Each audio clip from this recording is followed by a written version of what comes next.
Good morning, welcome. This is still Global Morning program that enlightens you and bring focus to issues. This is the weekend edition, so we keep it cool, calm, and collected. Help joining us in the studio to help make sense of the topic, education, and while girl child education matters, is a professional who's been in this field for more than 15 years, Mr. Geleb Danladi. He also runs the Geleb Danladi Foundation. A very good morning to you and happy weekends. Good morning and good morning, viewers. Thank you for having me this morning. All right, so let's look at the topic, girl child education. Why does it matter? This is a very, very important topic. Girl child education matters a lot. Girl child education is crucial, especially in this day and age. When you empower a girl or when you educate a girl, you are not just educating one girl, but you are educating the entire community. So it's very, very important.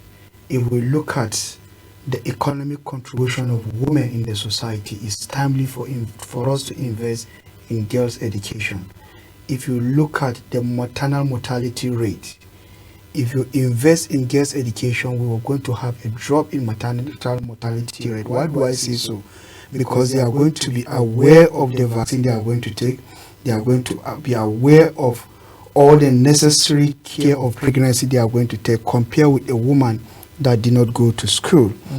And according to UNESCO, girls that have participated in secondary school have 50% chances of getting married before the age of 18. So that's to show you that girls' education is very, very crucial. And they contribute to the economic growth of the entire country. They contribute to innovation and entrepreneurship. If you go to the market today to buy things, it's mostly women that are the engine of economic trading in the entire community. So it's very, very crucial, and I believe it's timely for us to invest in girls' education, because if we invest, even the insecurity today we are facing is going to go down because they have become more aware and aware. The trafficking, the sexual violence, we are going to become more aware. So education gives you that sense of awareness, that sense of belonging. And also the mental issues they are having, the mental well-being, their health care is going to improve. So Right. it's very, very important. Right, so there are questions about if you train a woman, she will get married and eventually leave the house. Are those concerns germane? Are those concerns that are keeping people from training? Because I looked at the data, so because you mentioned data, with our work, data is very important. I saw that yes, we have over 13 million out of school children, and looking at that number, over 70% of those girls are out of school. Those children are out of school are actually girls, and you just keep to wonder, why do we have so many children out of school? Yes, and we have more ladies, more girls out of school. Is it a disparity that has to do with culture? What are some of the reasons why we have so many girls that are out of school?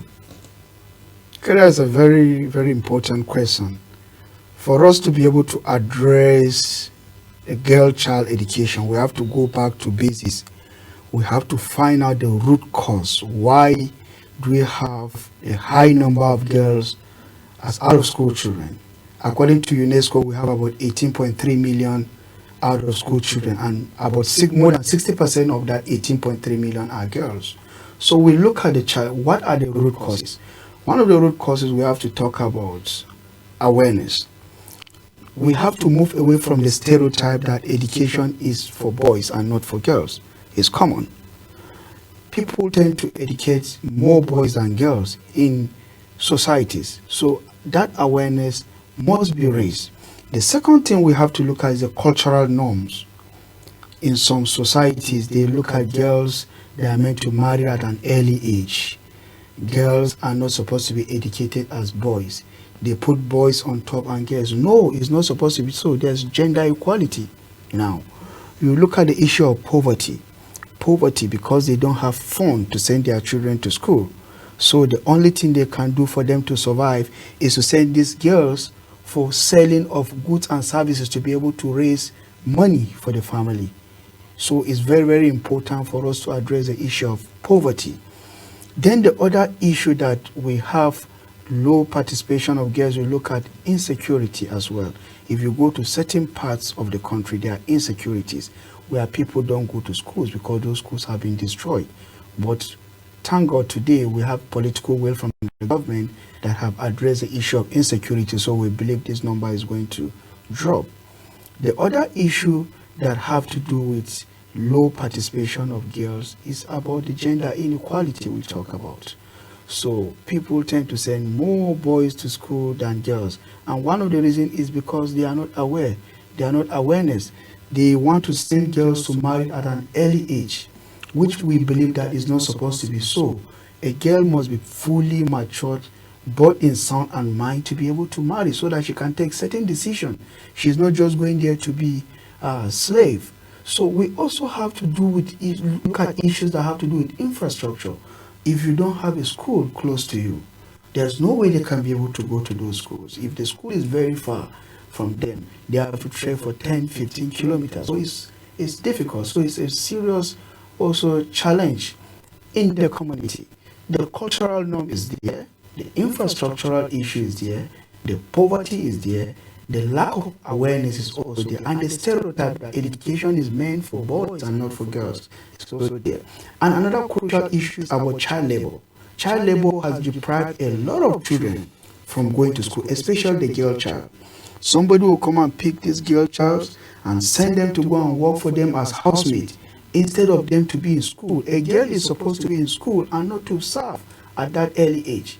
When you send a young girl below the age of 16 to go and work as a housemaid, one thing is going to deprive her from education. It's going to affect her mental health and her well-being, because by the time she realizes, it's already too late.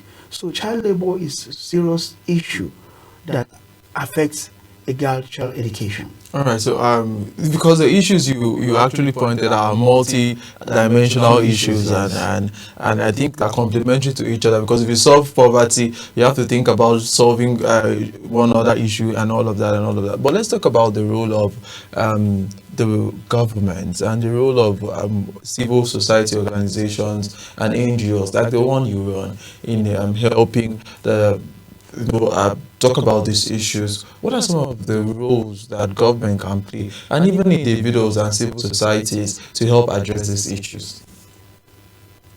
Okay, let's first look at the government part. So I believe the government has shown political will when it comes to girl child education. The Nigerian government, I must give them... Because we have the 35% affirmative? Not about the 35% affirmative alone. If you look at the policies that have been implemented, there are a lot of policies that have been implemented. For instance, the universal basic education, which gives access to free education at primary school level. So it's a right step in the right direction. Education is crucial, is key, meaning they don't have to pay for anything. So they have done a lot in terms of that. There are a lot of policies like the Child Rights Act of 2003. So if you look at the Child Rights Act of 2003, it's going to address the issue of child labor we are having today, and which also deprives children from going to school. It's very important. And the Federal Ministry of Health has implemented a lot of policies, like all the nutrition policies, they are all there. If you look at the national investment programs in Nigeria, where the free school feeding program, it's also a good policy that the government has done.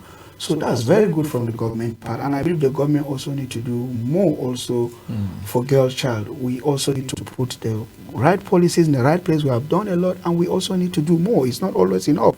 We always, even as human, you always need to ask more.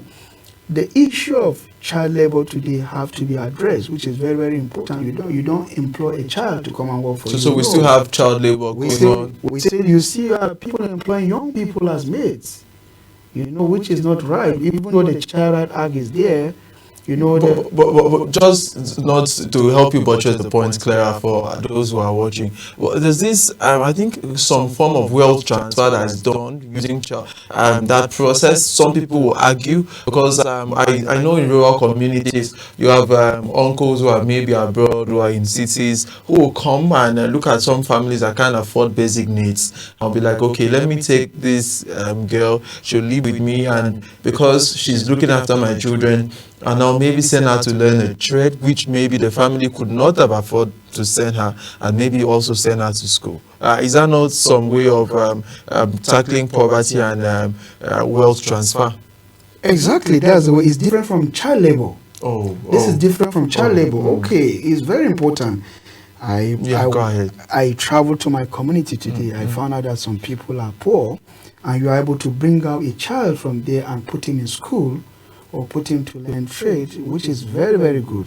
But you don't subject that child to labor, anything that dignifies his well-being and mental health.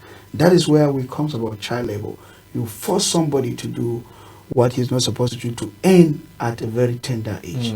So we have to like hawking on the street. Hawking on the street is for me is child labor. You know, you bring somebody to go and work in construction site that is not matured. It's child labor. You're employing children below certain age to go and work in your farm for you. It's child labor. But when you bring out a child from the village, bring him to the city, and that particular child is learning trade and he has gone to school, because education is crucial. You must teach him how to learn, you must teach him education, you must send him to school. It's not child labor. You are trying to bring up this child, you are empowering him. You treat him the way you treat your children. You don't bring him and then while your children are studying, he's there washing plates or he's there ironing. No. That is not about wealth transfer or empowerment. You try to bring him as your own. You train him as your own child. Right. So let's stay on the girls' education now.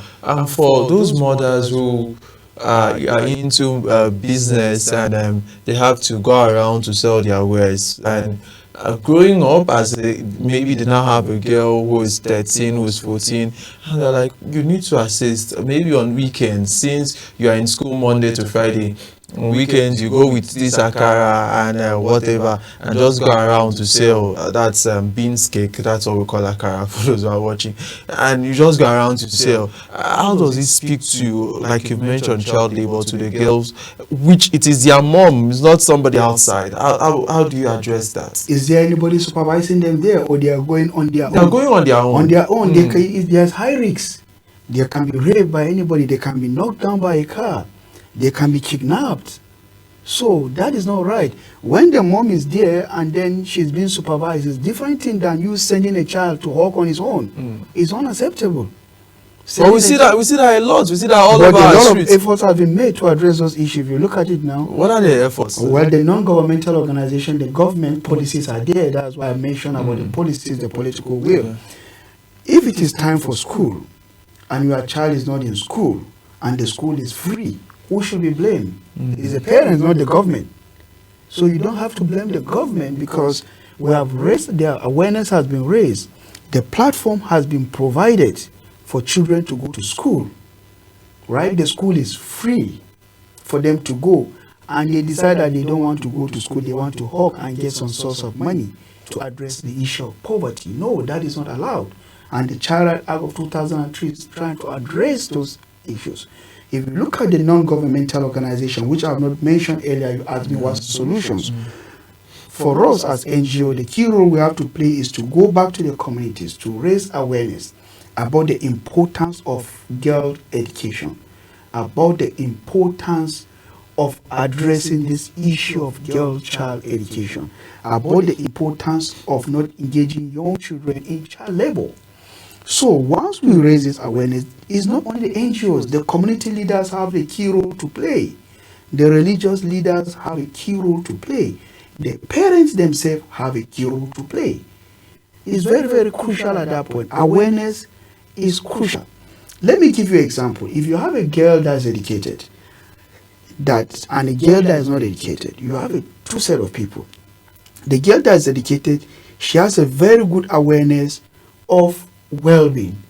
She knows when to take her children for immunization. She knows the kind of immunization she needs to give her children. While a girl that is not educated, she's totally illiterate, she doesn't know how to read or write. It's a different ball game. She will rely on somebody to tell her that, oh, take your child to school, to hospital today or tomorrow, and she might miss out certain vaccine. That's why you see some of this sickness, polio, she might miss out on a lot of things. So if you educate a girl, you are not only educating her, but you are educating the entire community. Let's take, for instance, I've talked about the health issue now. If she's able to give her children vaccine and they grow up to be healthy children, is it not a big plus to the community? But if they grow with a one form of disability or the other, it's going to be a huge burden to the community. Right. Let's take, for instance, awareness. If you look at the Nigerian sector today, women are excelling. So if you train these girls, they are going to excel the way these women are excelling. But if you don't train these women, today they will be in their husband's house, they are not earning, because a girl that is educated, according to UNESCO, she will earn to take care of her family and also contribute to the economic development of the country. But a woman that is not employed, that is not educated, she's not literate. She cannot read and write. And what happens is, she will rely on the husband, whatever the husband gives her. Oh, if she's lucky and she learns trade, that is very important. But education is key. What we are trying to say today, education is key. Girls' child education can unlock a lot of potentials in girls. Let's take, for instance, digital literacy today. If you look at the way Nigerian system is, JAM is now digital as against the paper-based. So if you have a girl that is not educated, how will she be able to attempt JAM today? That means her future is gone. So that's why we are trying to raise this awareness. And I'm so happy that our dear country has shown a lot of political will. We'll see. I like that. We talk about the political will because there are issues around women asking for opportunities, girls asking for opportunities and not taking opportunities. People raise those issues that because they have the numbers, people say, for instance, we are practicing democracy in Nigeria and we have about 60 or let's say 56% of Nigerians at the last census we did, it's really been a long time, being women, meaning they can win an election. If we have all of the women go out to vote, they have the masses. But sometimes we don't see this cooperation even from the women's side. We see Sarah Jibril at one time wanted to be president under the platform of the PDP, but she had just one vote. She was the only person that voted herself. But there were many women who were parts of that delegate list, but they didn't vote her. So let's talk about the issue of women themselves depriving other children that are girls of this opportunity. What happens? Why is it that we have some women who are also, although to balance, we also have women who are championing the cause of girl child education? As somebody who's practicing in that sector, you just like to give us your experience about women supporting the girls. Okay, the first question you raised about the politics, that's politics is different from the non-governmental organization. So I don't have an answer for you when it comes to that political landscape because I don't. You don't operate in that space. I don't operate in that aspect. I operate in a different aspect. Okay, so when it comes to women mentoring women, I have to be honest that we have a lot of Nigerian women that are mentoring the young ones. If you look at the Youth Day, the International Day of Child, the International Day of Girl Child, you will see a lot of women coming up to champion the cause of these young ones, to come up to champion the cause of the child, the girl child. Now we also have women that are championing the cause of boys child. So it's very, very important for us to address this issue. A lot of women have done it. Not to say that in every society you have few pockets of issues that you can't generalize. Like you see pictures of women using pressing. Exactly. Those people need to be punished for those offenses. You can't use the few people that have been punishing children to generalize. Today, if I see a woman maltreating a child, I will go to the highest extent to ensure that justice is done. She's been punished for that. You understand? So there are a lot of women that have mentored these children. If you look at most of the orphanage homes today, they are being run by women. If you look at most of the charity organizations today we have in Nigeria that deal with children, they are being run by women. If you look at, women have always come to champion the cause of women. Even when these few women that use pressing iron and use cane on these children, who champion the cause is women that always raise the awareness. So you don't generalize it. I can categorically say that we have a majority of our men have empathy. It's just a few, like I say, if you talk about youth today, Nigerian youth are hardworking, but Now you have some few ones that are into Yahoo and this thing. So will you generalize it? No. It's just a small number.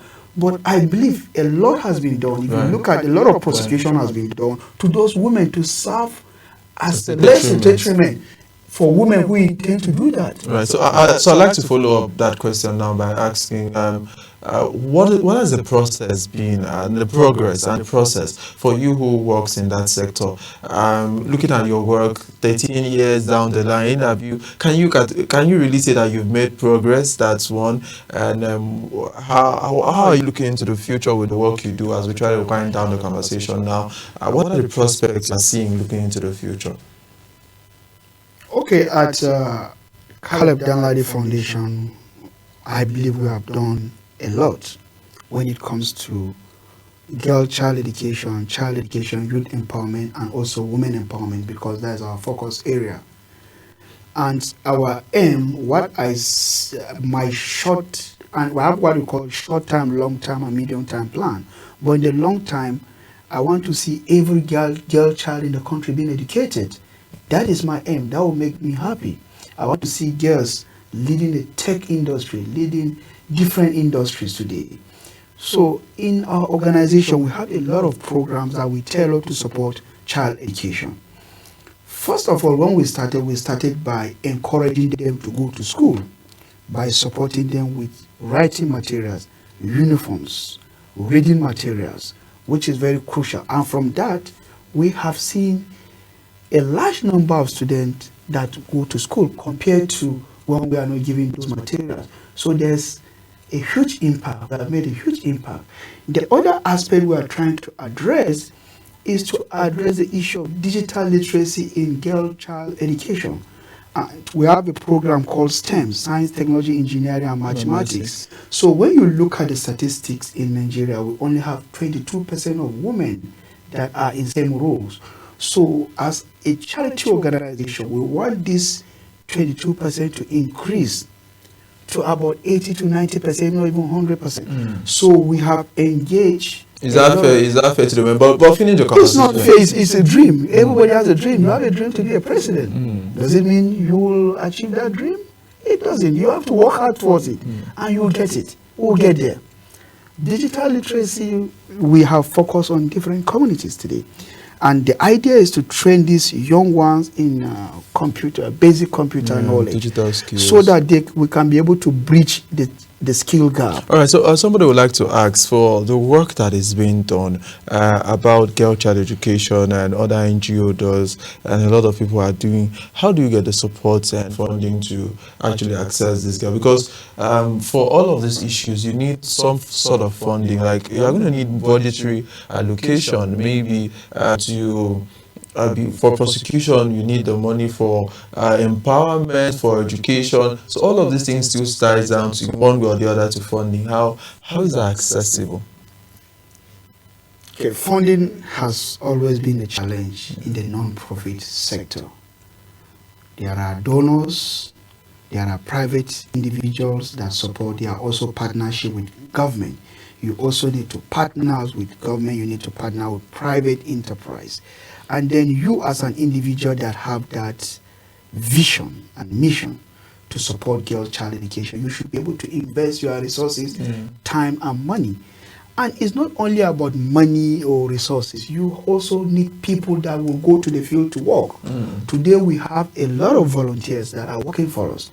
And these volunteers have invested their time, they have invested their money, they have invested their resources. So these are the places that we come together, we collaborate. We have a lot of volunteers that are in the field today getting information for us about how many girls have not been to school. Because before we carry out any project, what we do, we carry out what we call need assessment and stakeholders mapping. So these volunteers are in the field. We distribute questionnaires. They conduct the need assessment for us. When we mention volunteer, they are not being paid for it. So that means they are contributing to the organization. Even though if you don't have funding from international partners, that you fund the project yourself, the volunteers also contribute to you. Also, let's look at the media today. The media are here also to promote the organization. So it's a collaboration between all stakeholders. By collaborating, a lot of people now know, Caleb Danladi Foundation focus on youths, focus on children, and focus on women. So there's awareness that has been raised.